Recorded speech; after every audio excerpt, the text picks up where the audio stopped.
champignon du rail. Donc le rail, il est constitué, on a le champignon, lame du rail et le patin du rail. Nous, on vient choper le champignon avec ces disques-là. Donc ça va nous permettre de lever la voie à une certaine hauteur, prédéfinie par rapport aux corrections qu'on aura mis devant, de corriger donc le profil en long, le transversal, le nivellement transversal et le tracé de la voie. En même temps, tout est fait en même temps. Les trois opérations en simultané.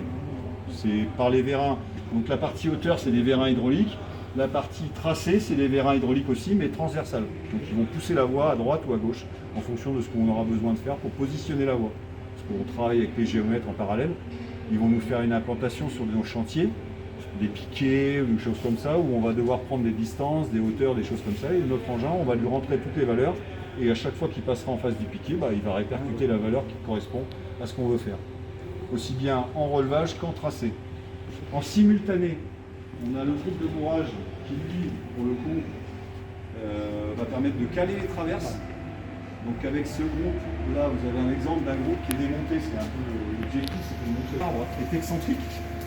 On voit, il n'est pas cylindrique. Du coup, cet excentrique va créer un valour quand il va tourner. C'est cette partie-là, parce que là, on a le tour, donc la machine régime à fond, les énergies sont enclenchées. Quand il est à 2100 tours, le groupe de bourrage tourne, donc latéral. Donc quand il est à 2100 tours, on ne le voit même pas à l'œil nu, ça fait une fréquence, ça crée une fréquence en fait.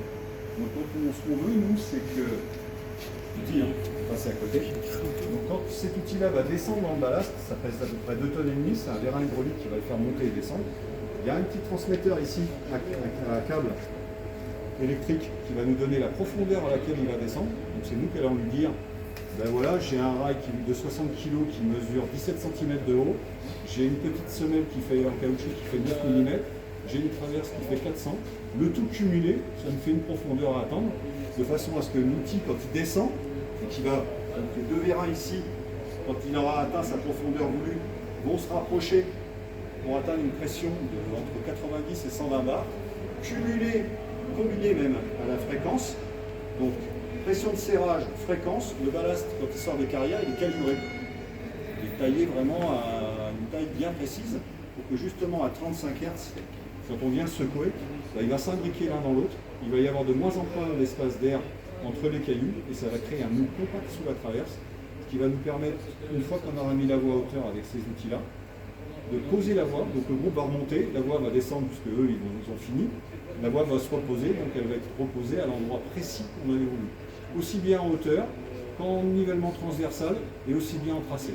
Tout sera fait dans la même séquence, ça dure 2 secondes. 2 secondes ici, il avance de 2 traverses, 2 secondes ici, il avance de 2 travers, et ainsi de suite, quoi. Là, c'est une machine à avancement discontinu, c'est-à-dire que l'ensemble, il avance, il arrive dans ce qu'on appelle la chambrée, c'est-à-dire entre les 2 traverses, où il va pouvoir plonger ses outils. Il va se synchroniser là-dessus et permettre de caler la voie en fonction de ce qu'on voudra. On est limité, on a le droit à 80 mm maximum de relevage et 100 mm maximum à droite ou à gauche.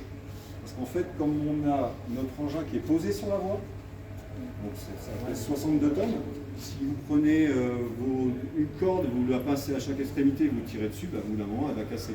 Le rail c'est pareil, on nous limite les contraintes avec nos outils dans le rail pour éviter de fausser les rails. Parce que le métal, une fois qu'il est plié, on ne le remet plus à sa place. On vient dans les noirs, le rail il est foutu. Donc à ça, on va trouver des défauts de voie, mais parce que les rails sont faussés. Parce que soit nos engins, soit pour d'autres raisons, ça va marquer dans les engins qui vont enregistrer l'état de la voie régulièrement et qui vont nous donner les informations